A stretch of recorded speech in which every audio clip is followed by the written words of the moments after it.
Quiero que abra su Biblia en un versículo bastante conocido, que es Juan capítulo 1, versículo 9. Allí el Bautista estaba predicando y se acercaba Jesús a él para ser bautizado, y la revelación de Dios él había hablado acerca de aquel de cual no era ni siquiera digno de atar el cordón de su calzado encorvado. Entonces decía él en Juan 1:29, el siguiente día vio Juan a Jesús que venía a él y dijo: he aquí el Cordero de Dios que quita el pecado del mundo. Los judíos en aquella época de pronto sabían que los corderos eran para los sacrificios, pero de pronto veían a un hombre venir y que se le decía de esta manera. Lo repite Juan en el versículo 35, que dice así, 35 y 36, el siguiente día otra vez estaba Juan y dos de sus discípulos, y mirando a Jesús que andaba por allí, dijo: he aquí el Cordero de Dios.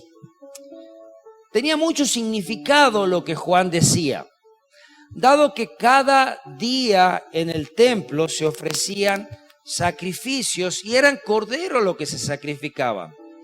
Se sacrificaba un cordero por la mañana y se sacrificaba un cordero por la tarde por los pecados del pueblo.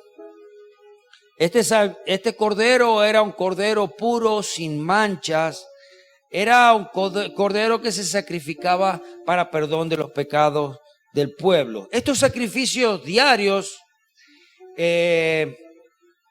eran una señal, aún una sombra de lo que sería en el futuro este Cordero de Dios que quitaría el pecado del mundo, y ese sacrificio perfecto allí en la cruz. No era casualidad que el horario que Jesús fue colgado en la cruz, el horario de que fue sacrificado, fuera el horario de la tarde, que era el mismo horario donde se sacrificaban los corderos para perdón de los pecados. Y era el mismo horario, como les decía, que sacrificaban en el templo. ¿Y qué era esto que se hacía? Y veamos aún desde el principio esta ordenanza que Dios le había dado a Moisés en Éxodo capítulo 29. Y vamos a leer algunos versículos de allí que explicaban lo que debían hacer.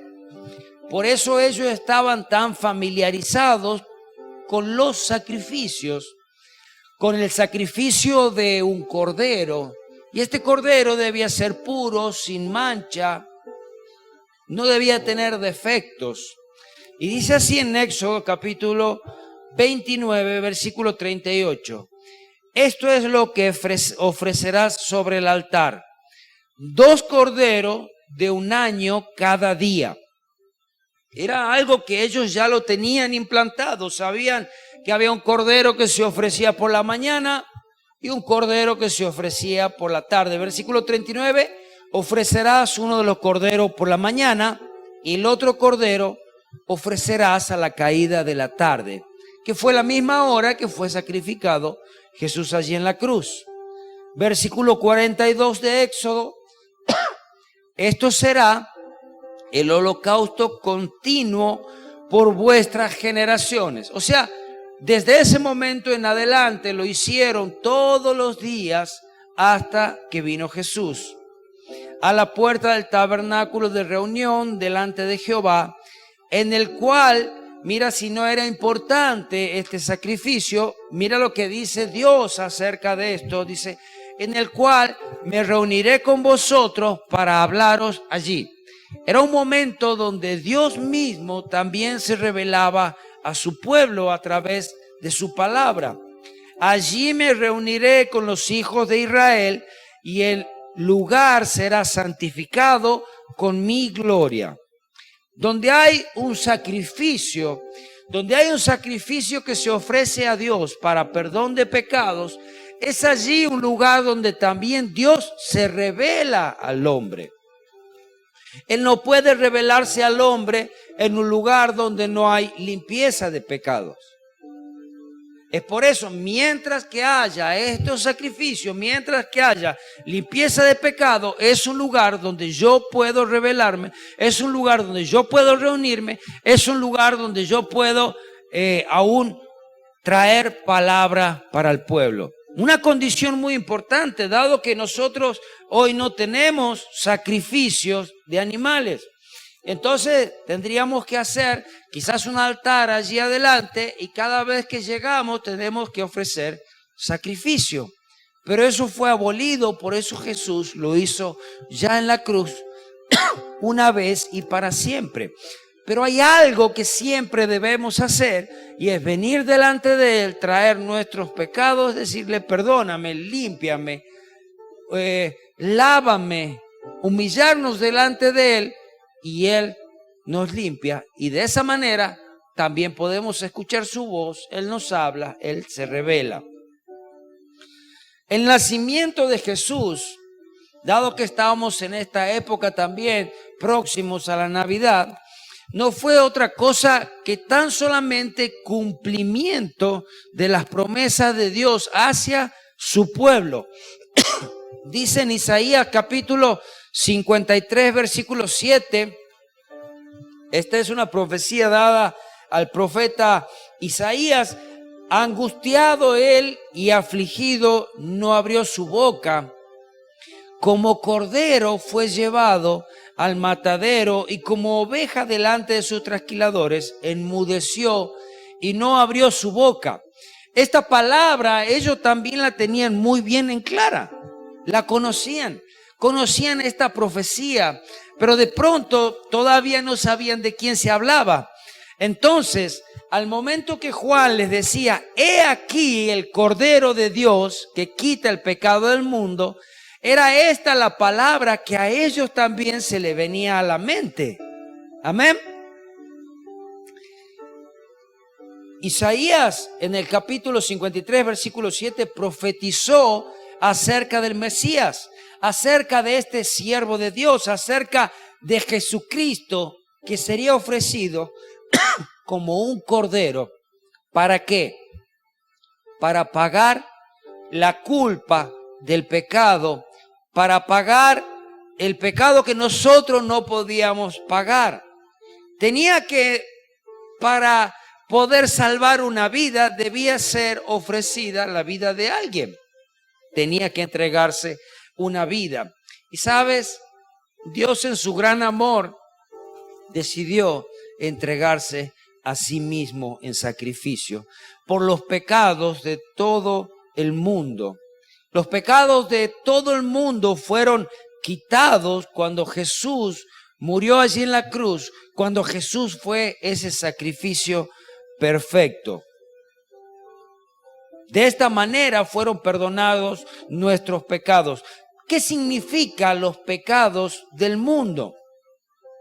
Significan los pecados de todos y cada uno de los individuos, de cada uno que se acerca a Él, de cada uno que acepta a Jesucristo como su Salvador, como leíamos en Juan 3:16, que fue de tal manera su amor que todo aquel que cree recibe la vida eterna, pero el que no cree es condenado, por lo tanto sus pecados no son perdonados. La misma palabra pecado en el original, el griego, significa, aquí en el hebreo, hamartía, que significa literalmente no dar en el blanco, falla, ofensa, tomar el curso equivocado, maldad, pecado, culpa. Y es esto lo que Cristo vino a quitar, vino a pagar por esa culpa nuestra. En el Antiguo Testamento aún había otras profecías y tantas otras que contenían esa profecía de que iba a venir un Mesías, aquel Cristo que iba a ser como ofrenda por el pecado de todo el mundo. Lo mismo dice en Isaías 53:10. Dice, con todo esto Jehová quiso quebrantarlo, sujetándolo a padecimientos, cuando haya puesto su vida en expiación por el pecado. ¿Jesús tenía pecado? No, Jesús no necesitaba hacerlo por él. Jesús cargó en él el pecado de todo el mundo. Y es así como él pudo perdonar. Él pudo quitar nuestros pecados. ¿Por qué? Porque él no tenía pecado. Él fue el sacrificio perfecto. Dice, cuando haya puesto su vida en expiación por el pecado, verá linaje, vivirá largos días, y la voluntad de Jehová será en su mano prosperada. Había todo un sistema sacrificial establecido por Dios desde el Antiguo Testamento. Y esto sirvió aún de base para la venida de Jesucristo. Ellos sabían muy bien lo que era un sacrificio, que este sacrificio sería perfecto y proveería la expiación, el perdón de los pecados de todo su pueblo. No podía ser un sacrificio, por ejemplo, de Juan el Bautista, porque él era un hombre con pecado, sujeto a pecado. Pero sí podía ser Jesús, que no tenía pecado. Había otro pensamiento en el pueblo judío, dado que también festejaban cada año, recordaban esa salida del pueblo de Israel de Egipto. Entonces allí también se ofrecía la muerte de un cordero, aquel cordero que había con su sangre puesto en los dinteles de la casa, donde el ángel de la muerte no iba a pasar, donde estaba puesta esa sangre que nos limpia, esa sangre que cambia nuestras vidas. Pasaba el ángel de la muerte y vida había en aquellos lugares. El pueblo de Israel, gracias a este sacrificio, fueron libres de la esclavitud de Egipto. Y este cordero allí que pintaba los dinteles de la casa nos recuerda también a esa cruz manchada con la sangre de Jesucristo aplicada en nuestros corazones.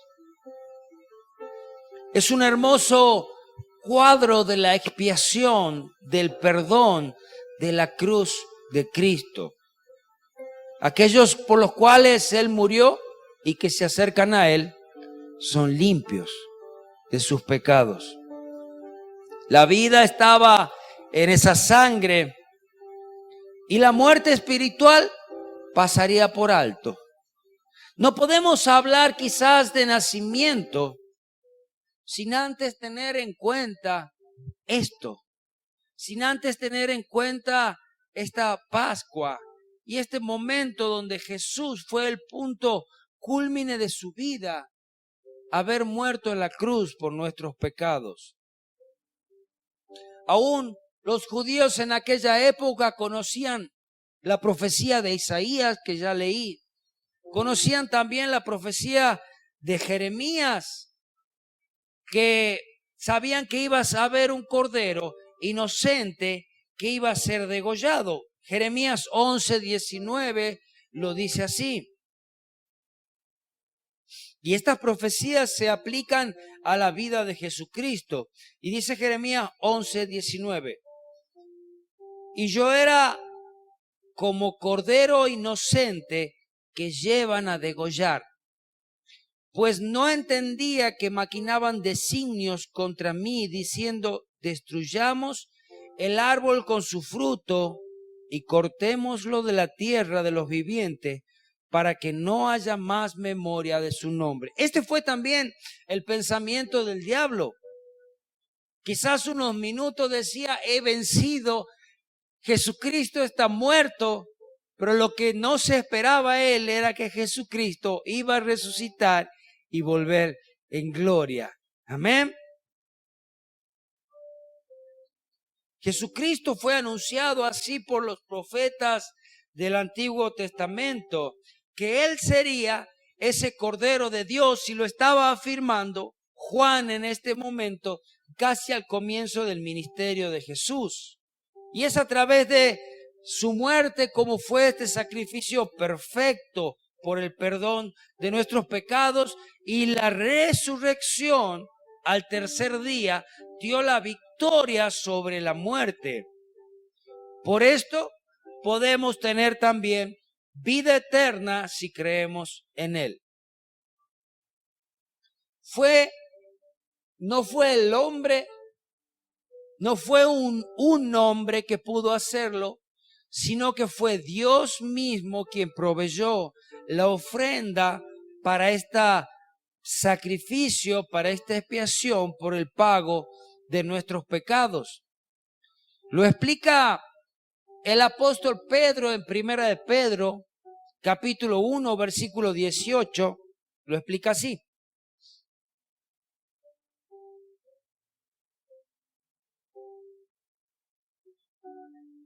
Sabiendo que fuiste rescatados de vuestra vana manera de vivir, la cual recibiste de vuestros padres, no con cosa corruptible como oro o plata, sino con la sangre preciosa de Jesucristo. Es así como obtuviste vida. Es así como Dios te dio ese regalo, como un cordero sin mancha y sin contaminación.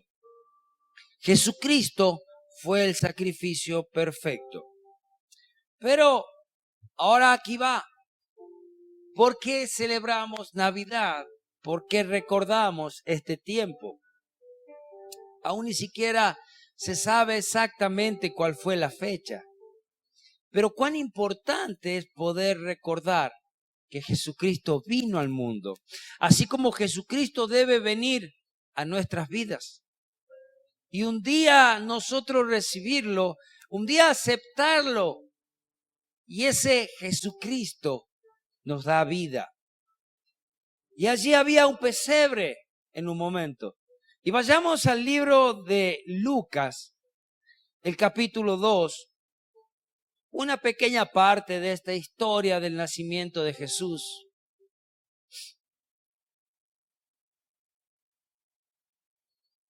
Que dice así: y aconteció en aquellos días que se promulgó un edicto de parte de Augusto César, que todo el mundo fuese empadronado.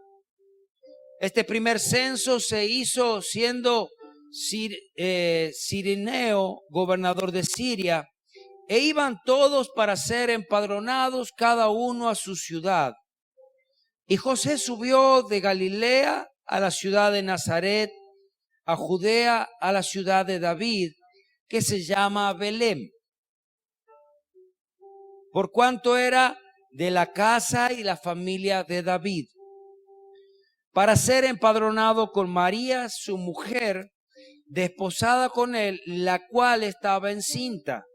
Y aconteció que estando ellos allí, se cumplieron los días de su alumbramiento, y dio a luz a su hijo primogénito, y lo envolvió en pañales y lo acostó en un pesebre, porque no había lugar para ellos en el mesón.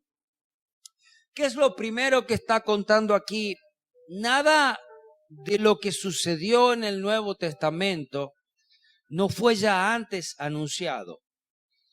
Jesucristo, si podríamos quizás describir en una sola palabra el Nuevo Testamento, Jesucristo es el cumplimiento de la promesa que fue dada a lo largo de todo el Antiguo Testamento.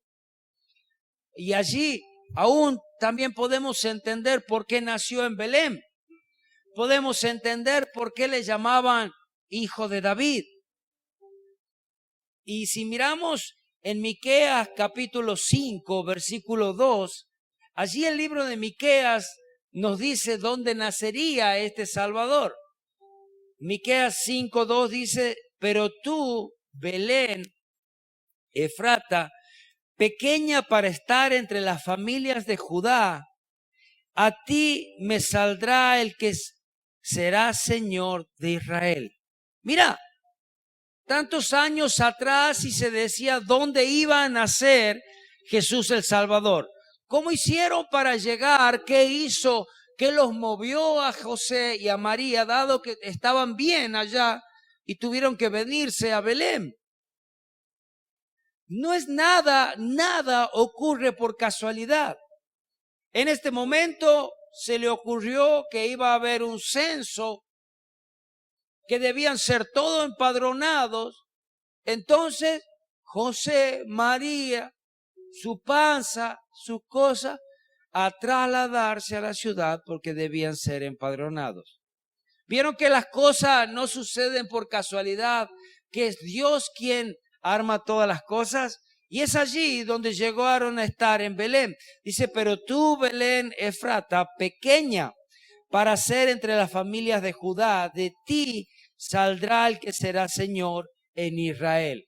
La profecía decía que desde Belén iba a nacer este Salvador. Y sus salidas son desde el principio, desde los días de la eternidad.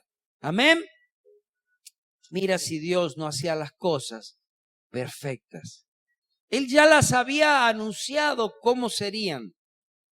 Y allí en esta ciudad fueron empadronados. José era la ciudad de David.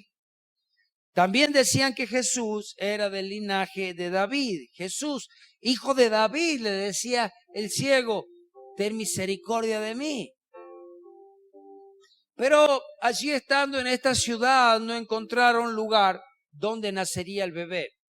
Dice que no encontraron lugar en el mesón. Entonces comenzaron a buscar, ya el tiempo apremiaba y encontraron lugar en un establo. En este establo fue el que nació Jesús. Y ahora, dado que no había una cuna, el lugar perfecto, allí pusieron al niño en un pesebre. También esto tenía mucho significado. Dice que lo envolvieron en pañales, lo envolvieron en un paño, en un lienzo y pusieron a este niño en pesebre.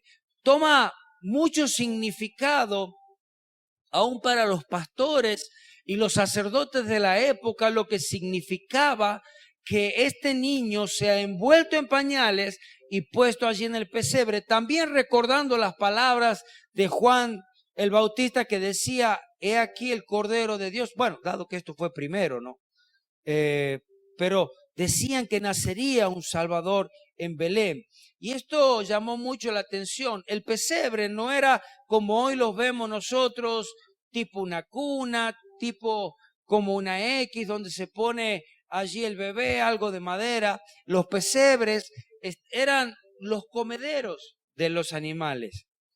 Y cuando nacía un cordero que era perfecto, era envuelto en este lienzo y puesto de allí dentro de ese comedero, que era un comedero de piedra, y de esta manera lo protegían a este animalito que había nacido.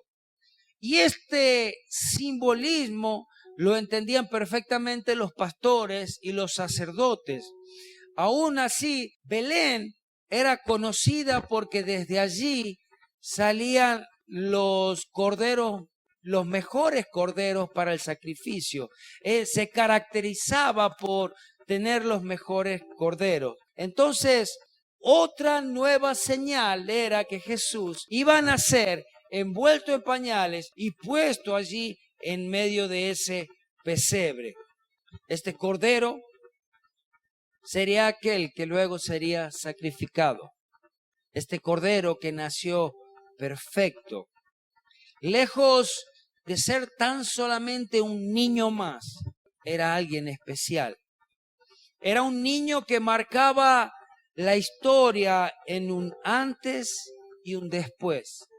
Era un niño que marcaba el cumplimiento de las promesas de Dios. Marcaba el comienzo de un nuevo calendario. Este Dios que se hizo carne, que vino a ser sacrificado por los pecados del mundo y así llegando hasta tus pecados y mis pecados. Cuando tú crees en Él, su obra en la cruz traería salvación a todo el mundo. Por eso, tanta importancia la Navidad. Por eso, tanta importancia el nacimiento de Jesucristo. Ponía a pensar nosotros, cuando hay un prócer, cualquiera de los próceres que haya hecho grandes cosas por nuestro país, recordamos el día de su muerte. Recordamos el día de su muerte y recordamos todo lo que había hecho. Y de pronto, dentro de este día de la muerte, que es lo más importante que él había hecho, recordamos, también en un momento recordamos cuándo nació. Pero ¿qué es más importante? El final. Porque de pronto, cuando nacería no entendíamos nada. Pero al final de su vida, ahí podemos entender, como decían estos soldados romanos, verdaderamente este era el Hijo de Dios. Y estos soldados romanos, allí estando cerca de la cruz, podían ver qué hicimos. ¿Qué hicimos? Hemos matado al autor de la vida, como les decía Pedro. Ustedes mataron al autor de la vida y ahora ¿qué hacemos? Arrepiéntanse, le decía él. Y es por eso que celebramos la Navidad. Recordamos este día tan especial, un día que Dios tuvo misericordia con el mundo, que envió a su Hijo Jesucristo a nacer en este mundo, vivir en este mundo, conocer aún nuestros padecimientos, nuestros sufrimientos. Por eso conoce también lo que nosotros podemos pasar. Y eso debemos agradecer, eso debemos recordar. Nació el Cordero de Dios que quita el pecado del mundo. Y esta es la importancia de la Navidad. Amén.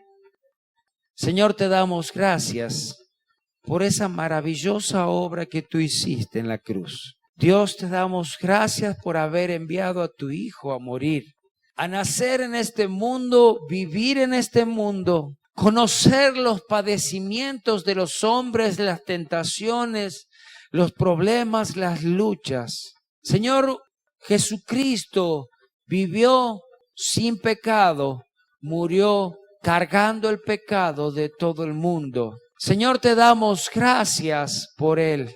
Te damos gracias por esa obra en la cruz. Gracias porque un día aún tu misericordia nos alcanzó a nosotros. Te damos gracias porque nos perdonaste. Gracias porque amas a la humanidad. Y por eso este gran sacrificio. Señor Jesús, agradecemos el nacimiento de Jesucristo en este mundo. Agradecemos, Señor, que hayas dignado tener misericordia del hombre.